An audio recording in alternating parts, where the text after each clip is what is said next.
To live your life without risk is akin to shielding yourself from the world. The simplest things we do in life, such as taking a breath, is a risk.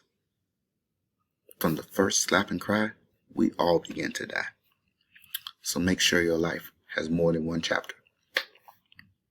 Hello everybody, my name is Brandon Gencarelli. I'm originally from the great state of Florida.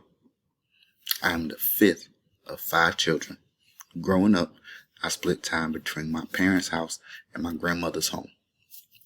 Today, I will give you a condensed timeline of my life and show you how it was built off of risk. Having family members that served in previous wars and conflicts, I felt it was only right that I did the same. Understanding the risk of not coming home was worth my contribution to this country. Now, fast forward 10 years, transitioning out of the Army after over a decade of service and leaving the only thing I knew in my adult life was stressful to say the least.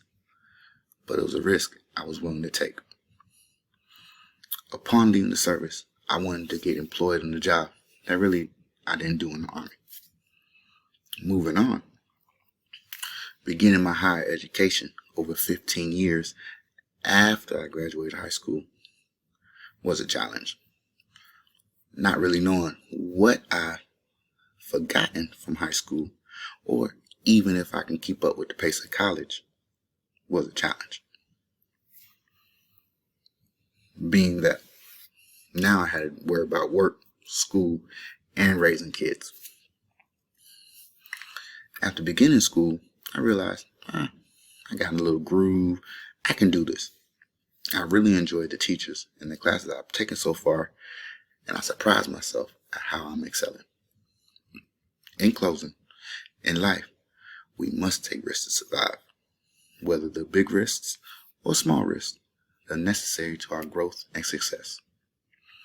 Throughout my life, I had to evaluate and navigate risks, whether they were literal life and death situations or simple risks, like what kind of eggs do I want to buy?